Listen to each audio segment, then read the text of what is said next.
अस्सलाम वालेकुम। आज हम ज़कात के कुछ बुनियादी उसूलों पर बात करेंगे और इस हवाले से जो आम गलत फहमियाँ पाई जाती हैं उन्हें एक तफसीली लेक्चर की रोशनी में दूर करने की कोशिश करेंगे। तो हम क्या क्या देखने वाले हैं? सबसे पहले तो एक आम गलतफहमी है, उस पर बात करेंगे। फिर देखेंगे कि ज़कात का वक्त कब आता है, किन चीज़ों पर देनी होती है, और आखिर में उसका हिसाब किताब और तकसीम का तरीका क्या है। चलें, सबसे पहले बात करते हैं रमज़ान में ज़कात देने की, जो एक आम रिवायत है। तो सवाल ये उठता है, और ये हमारे माखिज़ का भी बुनियादी सवाल है, कि क्या ज़कात सिर्फ़ और सिर्फ़ रमज़ान के महीने से ही जुड़ी हुई है? देखें, रमज़ान में खैरात का सवाब बहुत ज़्यादा है, इसमें कोई शक नहीं। लेकिन एक अहम बात यह है कि ज़कात का ताल्लुक रमज़ान से नहीं, बल्कि हर शख्स के अपने ज़ाती माली साल से होता है। और इस इनफरादी निज़ाम के पीछे एक बहुत बड़ी हिकमत है। इससे ये होता है कि ज़रूरतमंदों तक पैसा सिर्फ एक महीने में नहीं पहुंचता, बल्कि पूरे साल एक तसलसल के साथ मदद पहुंचती रहती है, क्योंकि जाहिर है ज़रूरतें तो सारा साल ही रहती हैं। अच्छा, तो ये इनफरादी तारीख तय कैसी होती है? इसकी बुनियाद एक बहुत अहम तस्वुर पर है, जिसे निसाब कहा जाता है। निसाब आसान लफ्ज़ों में वो कम से कम रकम है जिस पर अगर एक पूरा कमरी साल गुजर जाए तो ज़कात वाजिब हो जाती है। ये समझें कि ये ज़कात की जिम्मेदारी का एक स्टार्टिंग पॉइंट है।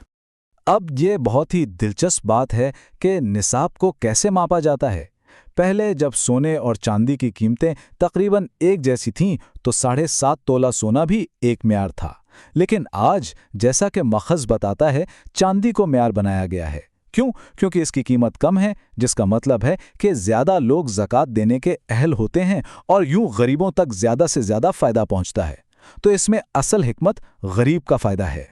और ये टाइमलाइन इस पूरे अमल को बहुत अच्छे से दिखाती है। देखें, जिस दिन आपकी दौलत निसाब तक पहुंची, वो इस्लामी तारीख नोट कर लें, बस वही आपका ज़कात का दिन बन गया। ठीक एक कमरी साल बाद उसी तारीख को आपने अपने माल का हिसाब करना है। ठीक है, तो कब का जवाब तो मिल गया। अब देखते हैं कि किन चीज़ों पर ज़कात देनी है। माखिज़ के मुताबिक ज़कात सिर्फ 4 किस्म की चीज़ों पर होती है: सोना, चांदी, नकद रकम, चाहे वो आपके पास हो या किसी को कर्ज दी हो, और चौथी चीज़ है तिजारत का माल।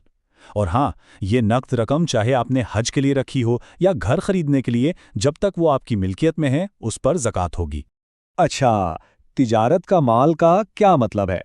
इसका सीधा सा मतलब है कोई भी ऐसी चीज़ जो आपने बेचकर मुनाफा कमाने की नीयत से खरीदी हो। यहाँ नीयत बहुत अहम है।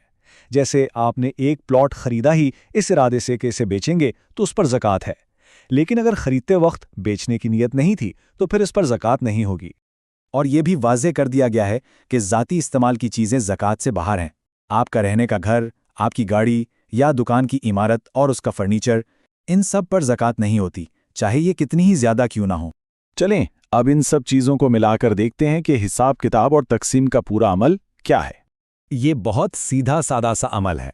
अपनी ज़कात की तारीख पर इन चारों किस्म के असासों की कुल कीमत जमा करें। फिर अगर आप पर कोई फौरी कर्ज है तो उसे माइनस कर दें। जो रकम बचेगी वही आपकी वो दौलत है जिस पर ज़कात देनी है। और ज़कात की शरह क्या है? सिर्फ 2.5%। 2.5% निकालने का एक और भी आसान तरीका है, वो ये कि अपनी कुल काबिल ज़कात रकम को बस 40 से तकसीम कर दें। अच्छा जी, अब आते हैं मसावात की दूसरी तरफ। ये रकम किसे दी जा सकती है, यानी ज़कात का मुस्तहिक कौन है? यहाँ एक और बहुत दिलचस्प बात सामने आती है। ज़कात लेने वाले के लिए असासों की 5 किस्में देखी जाती हैं: सोना, चांदी, नकद रकम, तिजारत का माल और 5वीं चीज़, ऐसी चीज़ें जो ज़रूरत से ज़्यादा है और 1 साल से इस्तेमाल में नहीं है।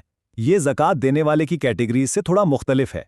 तो उसूल ये है कि जो शख्स खुद साहिब निसाब ना हो वो ज़कात ले सकता है। इस उसूल को समझाने के लिए माखज़ में एक बड़ी अच्छी मिसाल दी गई है, एक शख्स की जो बुरे वक्त के लिए सोना जमा कर रहा था और साथ में ज़कात भी मांग रहा था। तो बात बहुत वाज़ेह है कि पहले अपनी ज़रूरत से ज़ायद चीज़ों को इस्तेमाल करें, फिर मदद के लिए हाथ बढ़ाएं। तकसीम का एक बुनियादी उसूल है तमलीक। इसका मतलब है कि जिसे ज़कात दी जाए उसे उस रकम का मुकम्मल मालिक बना दिया जाए, यानी पैसा बराह रास्त उसके हाथ में दिया जाए ताकि वो उसे अपनी मर्जी से खर्च कर सके। अच्छा, किसको पहले दें? माखज़ के मुताबिक सबसे पहले आपके करीबी रिश्तेदार जो ज़रूरतमंद हैं, फिर आपके इलाके के गरीब और मिस्कीन, और फिर मोतबर इदारे आते हैं। और आखिर में एक बहुत अहम बात, हिसाब तो एक ख़ास दिन पर करना है, लेकिन इसकी अदायगी आप आराम से सोच समझ कर सकते हैं ताकि ये सही लोगों तक पहुँचे। تو یہ ساری گفتگو ہمیں واپس اسی بات پر لے آتی ہے جہاں سے ہم نے شروع کیا تھا۔